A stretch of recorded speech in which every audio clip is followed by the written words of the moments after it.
Pada preview sebelumnya, sekelompok Xiaoyan sudah masuk ke gerbang lapisan ketiga makam surgawi. Ternyata dinding kristal yang menghalangi pintu adalah ulah serangga pelahap kuno. Xiaoyan terkejut ketika dia mendengar gumaman kelompok Guqiang. Ini adalah binatang kecil yang hidup selama zaman kuno. Tubuh mereka sangat kecil, tetapi jumlahnya tidak terbatas, apalagi seperti namanya, melahap semuanya. Setelah itu mereka mengeluarkan energi murni. Serangga ini ada di zaman kuno. Mereka di sini seharusnya sudah punah. Tidak disangka kita menemukannya di sini. Tutur Shun-er. Rombongan serangga pelahap kuno ini makin banyak dan bertambah menuju kelompok Xiaoyan. Apa yang harus kita lakukan sekarang? Semua pandangan mengarah ke Guqing yang, namun dia juga masih bingung saat ini. Akhirnya Xiaoyan maju, lalu dia melepaskan api surgawinya. Sebuah suara retak terdengar dari dinding energi itu ketika terkena api surgawi. Semua orang tercengang melihat lubang dua kaki muncul. Karena api surgawi tidak bisa mereka makan.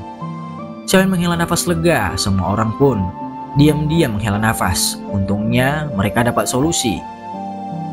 Xiaoyan, cepatlah buka terowongan.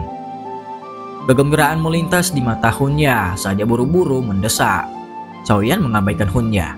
Matanya mendarat ke wanita berpakaian merah itu dari klan Yan dan pria dari klan Yao itu. Kalian berdua, aku menyelesaikan membuka terowongan. Kalian gunakan api surgawi kalian untuk menghambat dinding kristal itu menyatu lagi. Pekerjaan ini seharusnya tidak sulit untuk kalian berdua. Ucap Xiaoyan menjelaskan. Wanita dari klan Yan itu disebut Huozi.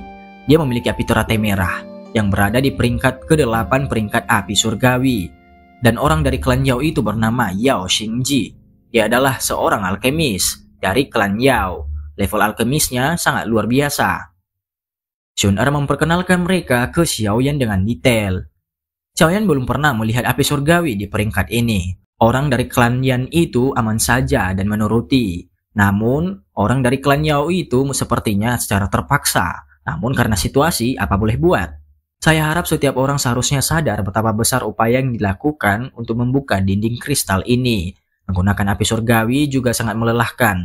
Aku sendiri tidak bisa bertahan lama. Oleh karena itu selain Huozi dan Yao Xingji, aku akan membutuhkan bantuan inti energi. Ucap Xiaoyan sekali lagi. Semua orang terkejut ketika mereka mendengar ini. Kelompok Guqing yang tidak berkomentar banyak karena mereka mengangguk. Para anggota dari beberapa klan yang tersisa tidak keberatan setelah ragu-ragu sejenak. Mereka sadar apa yang dikatakan Xiaoyan benar. Mereka masih merasa lelah bahkan setelah bergandengan tangan. Mereka akhirnya menyerahkan inti energi ke Xiaoyan. Hunya tidak mau, dengan dalih itu sudah cukup. Dan mereka nggak perlu memberi inti energi lagi. Terlepas dari apakah cukup, aku masih ingin mendapatkan hadiah darimu. Tentu saja aku tidak akan memaksa jika kamu tidak bersedia. Namun, silakan berbalik dan kembali. Lalu Xiaoyan menjawab sambil tersenyum. Shun-er senyum-senyum saja dari samping karena cara licik abang Xiaoyan menjawab kata-kata Hunya. Wajah Hunya dan Hunli pun berubah menjadi hijau ketika mereka melihat Xiaoyan dengan terpaksa. Mereka memberinya lagi. Tidak mungkin bagi mereka saat ini bertindak, soalnya pihak musuh banyak dan bukan waktu yang tepat saat ini. Kerja kelompok mereka pun dimulai dengan Xiaoyan sebagai ketuanya. Walaupun banyak anggota yang tidak suka diperintah, tapi ini adalah hal yang tidak bisa ditunda lagi. Yao Xingji mengeluarkan api surgawinya. Api surgawi hitam pucat. Ini adalah salah satu api surgawi yang jarang dilihat walaupun mereka adalah anggota klan-klan kuno. Mereka semua tercengang melihat api surgawi itu. 9 api angin tenang, peringkat ke-10 di peringkat api surgawi. Dengan senyum bangga, Yao Xingji memperkenalkan api surgawi miliknya kepada semua orang di sana. Semua api surgawi terbentuk sangat aneh. Contohnya adalah api 3000 pembakaran yang terbentuk di alam kosong. 9 api angin tenang ini lahir dari jurang tak berujung yang dalam. Angin gelap tak pernah berhenti bertiup sepanjang tahun di tempat itu. Bahkan seorang elit douzun biasa tidak akan berani menjelajahinya. Ini disebut 9 api angin tenang karena dibentuk dengan angin yang kencang. Untuk mendapat api surgawi ini, harusnya menghabiskan upaya yang tidak sedikit. Setelah api Yao Xingji, Huozi juga mengeluarkan api surgawinya, warna merah tua. Api telah membentuk banyak bentuk teratai merah. Setelah munculnya api merah, 9 api angin tenang di tangan Yao Xingji menjadi sedikit redup. Bahkan angin yang bersiul sangat berkurang. Mau bagaimanapun peringkat api surgawi Huoji 2 tingkat lebih tinggi daripada api 9 angin tenang. Berarti api Huoji di peringkat 8. Mau bagaimanapun ini adalah faktanya. Sekarang giliran Xiaoyan untuk maju. Sekelompok api ungu coklat dengan untaian putih pekat di dalamnya. Api bergejolak dan banyak bibit api naga terus naik dari dalam api. Ada suara gemuruh naga samar-samar dipancarkan dari sana. Kedua api surgawi Huoji dan Yao Xingji auto ketar-ketir setelah merasakan aura megah dari api Xiaoyan. Meskipun peringkat api surgawi kamu tidak berada di peringkat atas, namun itu sebanding dengan peringkat 6 karena itu adalah gabungan api surgawi. Kamu mungkin yang pertama sejak zaman kuno yang melakukan tindakan penggabungan gila api surgawi itu, ucap Hoya. Tidak menunggu lama, mereka harus secepatnya memecahkan dinding kristal. Xiaoyan langsung meluncurkan api surgawinya dan membuat lubang. Huozi pun terkejut karena kemampuan kontrol api yang hebat dari abang Xiaoyan. Kejutan melintas di mata indah Huozi itu. Yao Xingji di sisi lain juga mulai bekerja. Meskipun dia sedikit tidak senang, Xiaoyan sebagai komandannya yang paling penting sekarang adalah hidupnya. Berapa jauh lagi? Tanya Komandan Gu Qingyang dan lainnya. Mereka telah serius ketika mereka melihat Xiaoyan melahap inti energi. Dinding kristal yang sangat keras itu dan serangga pelahap kuno menghalangi dia. Meskipun Xiaoyan memiliki api surgawi, itu masih tidak semudah yang dibayangkan. Seperti layaknya tidak semudah membalikan telapak kaki. Ini akan membutuhkan setengah jam lagi sebelum menerobos tirai cahaya. Gu Qingyang sedikit mengangguk. Yang bisa dilakukan adalah hanya harapan Xiaoyan bisa bertahan. Xiaoyan saat ini sudah menyerap inti energi sangat banyak. Tidak ada inti energi lagi. Wajah beberapa orang berkedut ketika mereka mendengar kata-kata ini.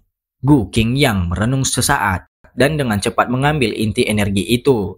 Dia memberikannya kepada Xiaoyan. Ini adalah inti energi bintang 9. Aku hanya punya 1. Xiaoyan lagi menjawab. Ini sudah cukup. Aku juga punya 1 di sini. Huo Xuan ragu sejenak sebelum mengambil inti energi bintang 9 yang lain. Beri aku 3 lagi, minta Xiaoyan dengan semua orang. Bagaimanapun, inti energi bintang 9 adalah hal yang sangat berharga. Jika kita berakhir mati di sini, memiliki banyak inti energi akan sangat sia-sia. Orang dari klan Lei menghela nafas, dia menjentikan jarinya memberi inti energi ke tangan Xiaoyan. Kalau begitu, aku akan merepotkan saudara Xiaoyan. 2 pria besar dari klan Shi saling berhadapan sebelum dengan cepat menyerahkan inti energi kepada Xiaoyan. Mata semua orang mendarat di kelompok Hunya di belakang setelah klan Shi menyerahkan inti energi mereka. Pada saat ini dia juga mengerti kata-katanya juga tidak berguna. Yang bisa ia lakukan hanyalah terpaksa mengambil inti energi dari kantong penyimpanannya lalu melemparkan ke abang Xiaoyan. Untuk mendapatkan inti energi bintang 9 ini, Hun Li dan dia telah melakukan banyak upaya untuk jangka waktu yang lama. Tidak disangka mereka sekarang harus menyerahkannya kepada musuh mereka, abang Xiaoyan. Xiaoyan memegang 5 inti energi bintang 9 itu di tangannya, lalu melanjutkan penerobosan dinding kristal.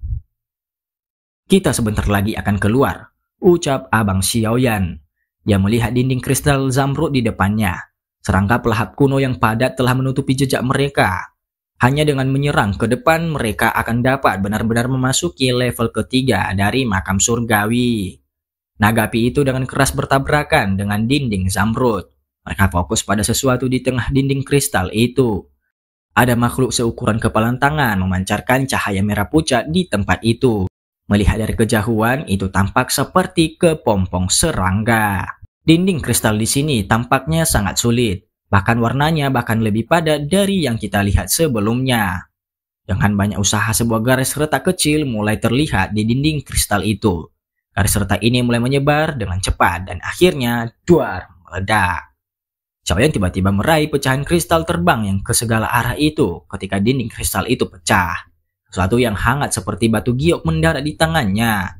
Dia tidak terlalu memperhatikannya, lalu menyimpannya begitu saja. Mereka sekarang sudah masuk ke lapisan ketiga. Tanah ini sangat luas. Ketika kelompok Xiaoyan berdiri di sini, Mereka dapat merasakan gelombang demi gelombang energi murni merembes ke tubuh mereka. Penemuan semacam ini menyebabkan semua orang merasa tercengang. Tingkat ketiga dari makam surgawi memang jauh dari apa yang dapat dibandingkan dengan dua level sebelumnya. Dengan energi semacam ini yang mengalir masuk, kemungkinan mereka akan dapat memperoleh manfaat yang sangat baik untuk kultivasi. Bahkan jika mereka tidak pergi dan mencari inti energi lagi. Sementara semua orang merasa lega, tirai cahaya besar di belakang yang tampaknya terhubung ke cakrawala tiba-tiba memancarkan suara dengung yang sangat kuat. Adegan ini menyebabkan kelompok Xiaoyan merasa terkejut dan mereka buru-buru mundur. Hah? Serangga pelahap kuno? Mereka datang mengejar kita. Ekspresi Gu Qingyang dan yang lainnya segera berubah ketika mereka melihat gelombang ini. Tubuh mereka mulai tergesa-gesa mundur. Cu. Kabut putih melonjak ke segala arah. Namun tubuh terbang serangga pelahap kuno tiba-tiba berhenti segera setelah mereka keluar dari dinding energi. Mereka semua berubah menjadi sekelompok tumpukan bubuk putih yang tersebar di depan mata semua orang yang tercengang di sana. Serangga itu tidak masuk ke lapisan ketiga seperti ada kekuatan penghalang yang melindungi lapisan ketiga. Hah? Serangga pelahap kuno ini apa yang mereka lakukan? Sambil orang-orang berbincang-bincang, Xiaoyan memikirkan sesuatu lalu menggosok cincin penyimpanannya. Mungkinkah itu terkait dengan benda yang dia ambil tadi di dinding kristal? Serangga itu pun sudah berkurang setelah menjadi bubuk putih. Kelompok Xiaoyan tidak memberi perhatian lagi untuk itu. Setelah melihat sekeliling, dia tidak melihat Hunya dan Hunli. Ternyata mereka buru-buru pergi. Shun juga menemukan kedua orang itu telah menghilang dari line. Hahaha, saudara Xiaoyan, ini semua berkat kamu kali ini. Karena kita telah mencapai tingkat ketiga, kami harus menemukan tempat untuk berlatih. Setelah itu kita bakal menunggu selama 3 tahun untuk kembali lagi. Selamat tinggal. Sampai jumpa 3 tahun lagi. Huo Xuan menangkupkan tangannya ke Xiaoyan. Setelah itu dia memimpin Huo Zi ke kejauhan. Setelah Huo Xuan, klan Shi dan klan Lei mengucapkan salam perpisahan dan pergi, Yao Xingji hanya melirik Xiaoyan dan memimpin wanita penyihir dari klan Yao itu pergi tanpa mengucapkan kata-kata mutiara. Dalam beberapa menit, tempat ini menjadi kosong. Hanya sekelompok Xiaoyan saja yang masih tersisa. Shun kemana kalian berencana berdua pergi? Gu Qingyang menatap keduanya. Hah? Apakah kakak laki-laki Qingyang masih belum tahu kami kemana? Hehehe. Shun tersenyum samar dan menjawab. Gu Qingyang tanpa daya menggelengkan kepalanya ketika dia mendengar ini. Dia melihat Xiaoyan dan berkata, apakah kamu bermaksud untuk mengunjungi makam Xiao Xuan? Tempat itu berada di daerah terdalam dari makam surgawi. Sangat mudah untuk menemukan 8 atau 9 badan energi di sana. Masih baik jika kamu bertemu 1 atau 2 dari mereka. Jika ada terlalu banyak, itu akan sangat berbahaya. Selain itu, bahkan mungkin ada badan energi kelas Dousheng di wilayah terdalam. Kamu mungkin benar-benar akan mati jika kamu menemui mereka. Xiaoyan hanya mengangguk saja. Baik, saya mengerti. Gu Qingyang merasa agak tidak berdaya ketika dia melihat Xiaoyan tidak punya niat untuk menyerah untuk itu. Dia ragu sejenak sebelum menoleh untuk melihat pria berjubah perak, Gu Zhen, dan pria kekar itu. Dia bertanya, apa rencana kalian? Apakah kalian mencari tempat untuk berlatih juga? Apakah menurut kamu itu mungkin? Sebelum kami memasuki makam surgawi, aku diperintahkan oleh tetua Tong Xuan untuk melindungi nona muda Shun Aku pikir mungkin aku bukan satu-satunya yang menerima perintah seperti itu. Aku juga. Pria berjubah perak itu mengangkat bahunya. Setelah itu dia melihat Xiaoyan dan tertawa. Aku belum memperkenalkan diri. Aku Gu Hua, jenderal kedua dari tentara terendam hitam. Di masa lalu, aku tidak menyadari mengapa Shun memilih kamu. Tapi sekarang setelah aku melihatnya, aku mungkin mendapatkan beberapa jawaban. Lalu pria bertubuh kekar itu juga menjawab yang sama mendapatkan instruksi dari tetua Tong Xuan. Lalu yang lainnya juga menjawab, aku juga menerima instruksi itu. Setelah itu pria bertubuh kekar yang tampak sedikit sederhana dan jujur tertawa lagi. Wuxing, komandan ketiga dari tentara terendam hitam. Xiaoyan tersenyum dan menangkupkan kedua tangannya setelah perkenalan singkat itu. Gu Qingyang dan 2 jenderal lainnya tidak ada permusuhan dengannya. Terutama setelah kejadian di dalam tirai cahaya. Mereka jelas terlebih ramah padanya. Oleh karena itu, Xiaoyan tidak memperlakukan mereka bertiga dengan cara dingin dan acuh tak acuh seperti pada musuh biasanya. Sepertinya ini berlaku untuk semua orang. Karena ini masalahnya, mari kita bepergian bersama. Jangan sedikit dari kita bergandengan tangan, tidak ada hal yang tidak terduga yang harus terjadi selama kita tidak bertemu dengan tubuh energi kelas Dousheng. Apakah kalian tetap memasuki makam Xiao Xuan? Semua akan tergantung pada kalian. Para ahli dari klan Gu, kami pernah mencapai tempat itu. Namun kami tidak memiliki cara. Tidak peduli metode apa yang kami coba, kami tidak dapat masuk. Oleh karena itu, kamu harus siap secara mental. Mungkin leluhur kamu tidak ingin siapapun masuk dan mengganggunya. Ucap Gu Qingyang mengingatkan. Xiaoyan hanya sedikit tersenyum. Lalu menjawab, aku punya perasaan mengatakan aku mungkin akan mendapatkan sesuatu di sana. Setelah itu Gu Qingyang tidak menunggu lama lagi dan ingin melihat lapisan ketiga ini seperti apa. Xiaoyan tertawa, setelah itu dia bertukar pandang dengan Xun Er lalu bergegas. Namun setelah mereka pergi, ada dua sosok hitam perlahan muncul dengan jarak yang sangat jauh dari kelompok Xiaoyan. Mereka adalah Hunya dan Hunli yang telah lama melarikan diri. Kelompok Gu Qingyang telah bergabung dengan Xiaoyan dan Xun Er. Bersama ya. Sama saja, ini akan menghemat masalah ketika saatnya tiba. Ucap Hunya dalam hati. Xiaoyan, waktu berikutnya kita bertemu hanya masalah waktu untuk mengambil hidupmu. Tunggu saja. Ucap Hunya dan Hunli di sana. Kabut energi samar perlahan melayang dengan angin di atas tanah coklat keabu-abuan yang sepi. Dunia kabur menyebabkan orang-orang merasakan sesuatu keanehan tambahan. Tampaknya bahkan konsep waktu telah hilang ke dunia setenang ini. Beberapa tokoh duduk di sekitar api unggun di tempat tertentu di tanah. Mereka adalah kelompok Xiaoyan dan Xun Er. Jika aku menebak dengan benar, kita harusnya mencapai bagian terdalam dari wilayah ketiga. Jika kita masih akan melakukan perjalanan besok, kita semua harusnya sedikit lebih berhati-hati. Bagian terdalam dari tingkat ketiga adalah paling berbahaya di dalam makam surgawi. Ucap Gu Qingyang. Kita belum bertemu dengan kelompok lain selama 3 bulan ini. Sepertinya mereka menemukan tempat untuk berlatih dengan tenang. Xun Er berkomentar. Xiaoyan perlahan mengangguk. 3 bulan telah berlalu sejak mereka memasuki lapisan ketiga. Selama 3 bulan ini, kelompok Xiaoyan telah bergegas ke bagian terdalam dari makam surgawi. Namun karena beberapa tubuh energi kuat menghalangi mereka di sepanjang jalan, mereka merasa sulit untuk bepergian. Untungnya, beberapa hari mereka berhasil masuk setelah bergandengan tangan. Makam surgawi ini memang tidak sesederhana yang aku bayangkan. Terakhir kali aku hampir kehilangan nyawaku. Ucap Gu Hua tanpa daya. Ada bekas luka di wajahnya, itu tertinggal ketika kelompok mereka telah bertemu dengan sekelompok tubuh energi dengan kekuatan rata-rata bintang 8. Pertempuran itu membuat mereka sengsara sampai melebihi ekspektasi semua orang. Untungnya tidak ada kematian yang terjadi, meski mereka menderita beberapa luka. Lebih jauh akan lebih merepotkan daripada yang kita temui sebelumnya. Oleh karena itu semua orang harus siap secara mental. Tambah Gu Zhen menjelaskan. Izinkan aku melanjutkan perjalanan yang tersisa, ucap Xiaoyan. Xiaoyan pun ragu-ragu sejenak sebelum berbicara. Bahkan dengan 6 dari mereka bergandengan tangan, itu cukup sulit bagi mereka untuk bertahan hidup. Jika mereka masuk ke daerah terdalam, tidak ada yang tahu masalah seperti apa yang akan mereka temui. Setelah periode ini hidup bersama dengan kelompok Gu Qingyang, Xiaoyan telah membentuk kesan yang baik tentang mereka. Dia tidak ingin kecelakaan terjadi pada mereka hanya karena dia. Sebaiknya kamu harus memberitahu Xun Er kata-kata ini, bukan sama kami. Gu Qingyang tersenyum dan menjawab.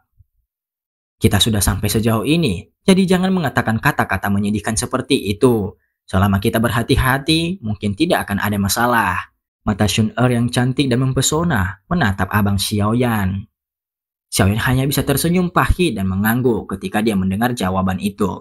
Setelah itu, Xiaoyan melihat ke dalam jarak yang gelap dan keabu-abuan. Di ujung yang jauh itu adalah di mana targetnya berada. Tampaknya seolah-olah dia bisa merasakan darah di dalam tubuhnya mengalir pada tingkat yang jauh lebih cepat. Arah barat laut, ada jejak 4 tubuh energi yang hadir di sana. 3 diantaranya berada di sekitar bintang 8 Douzun, sementara 1 lagi bintang 9. Setelah merasakan keberadaan itu, Xiaoyan langsung memberitahu informasi penting ini. Sekarang kelompok mereka telah memasuki bagian terdalam dari makam surgawi. Mereka dengan hati-hati memilih jalan mereka, dan mereka melakukan perjalanan. Bahkan ketika mereka bertemu tubuh energi yang bisa mereka tangani dengan mudah, mereka akan berunding sebelum menyerang. Bagaimanapun, tubuh energi di dalam terlalu menakutkan. Tidak ada yang tahu jika mereka akan berakhir menarik tubuh energi yang lebih kuat. Begitu pertarungan itu dimulai. Pada saat itu, tubuh energi akan mengelilinginya. Harga yang harus mereka bayar tidak lagi hanya beberapa cedera saja. Gu Hua, Gu Shen sudah pergi keluar untuk menyelidikinya. Mereka harusnya sudah segera kembali. Baru saja kata-kata Gu Qingyang terdengar. Dua sosok hitam muncul. Ada jejak aktivitas oleh sejumlah besar badan energi di selatan dan barat. Dan kami juga merasakan beberapa tekanan yang sangat kuat. Kita tidak bisa mengambil dua rute ini, ucap mereka berdua. Kalau begitu, dalam hal ini kita hanya bisa menuju ke barat laut. Xiaoyan mengerutkan kening dan menjawab. Arah barat juga memiliki tekanan yang sangat kuat. Tekanan ini melampaui Douzun biasa, namun masih ada celah ke tingkat Dousheng, kata Xun Er.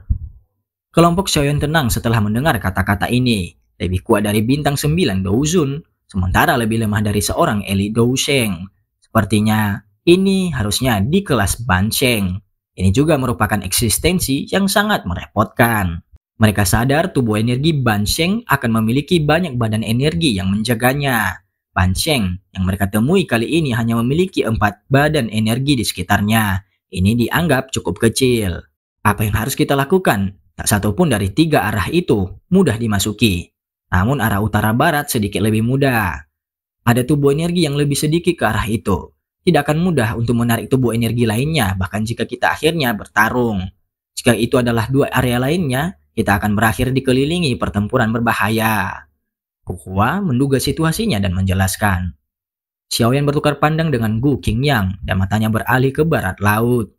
Satu-satunya pilihan mereka sekarang adalah mengambil rute ini. Kalau begitu, ayo bergerak. Cobalah berhati-hati, jangan ganggu tubuh energi kelas Bansheng. Meskipun inti energi Bansheng sangat memikat, kita tidak bisa kehilangan hidup kita karena itu doang. Gu Qingyang menghela nafas. Xiaoyan mengangguk. Setelah itu mereka bertukar pandang dengan Xun Er. Tubuhnya bergerak dan dia berubah menjadi sosok buram dan pergi. Kelompok mereka dengan tenang berjalan 1000 kaki di dalam kabut energi. Sebelum melangkah kaki mereka perlahan berhenti. 4 badan energi duduk di batu besar di depan. Sosok di tengah tampak sangat kuat. Itu adalah tubuh energi bintang 9. Lalu mata Xiaoyan menyipit saat mereka melihat 4 badan energi itu. Setelah itu dia berbalik dan melihat kelompok Gu Qingyang. Mereka diam-diam membuat gerakan tangan. Setelah beberapa bulan bergandengan tangan, mereka telah berkoordinasi menggunakan kode tangan saja. Mereka bekerja sama untuk menyelesaikan tubuh energi itu lalu mengambil inti energi yang jatuh darinya. Perjalanan selanjutnya lebih lancar setelah mereka membunuh keempat tubuh energi itu. Namun kelancaran ini tidak berlangsung lama. Ekspresi kelompok Xiaoyan secara bertahap menjadi lebih serius. Karena kenapa? Karena mereka mulai merasakan tekanan perlahan yang menyebar dari jarak dekat di depan mereka. Bansheng? Semua orang, hati-hati. Mata kelompok Xiaoyan terkunci di puncak gunung ketika itu muncul. Tempat itu memiliki tempat duduk batu yang sangat besar. Sosok hitam diam-diam duduk di sana. Sebuah pedang merah gelap telah ditempatkan di depannya. Dan aroma berdarah padat terpancar dari pedang besar itu. Itu tampak seperti kabut yang telah berlama-lama di atas gunung ini. Sungguh aura yang sangat kuat. Ekspresi kelompok Xiaoyan perlahan menjadi serius ketika mereka merasakan aura sombong yang menyebar. Apakah ini tubuh energi yang telah mencapai kelas Bansheng? Itu memang sangat kuat. Kita telah ditemukan. Tidak perlu bersembunyi, hati-hati. Xiaoyan tidak takut lagi karena hatinya sedang membara dan merupakan pengalaman pertama untuk menghadapi langsung elit Bansheng. Dan siapakah sosok Bansheng itu? Silakan tunggu video berikutnya hanya di Mimin Mager.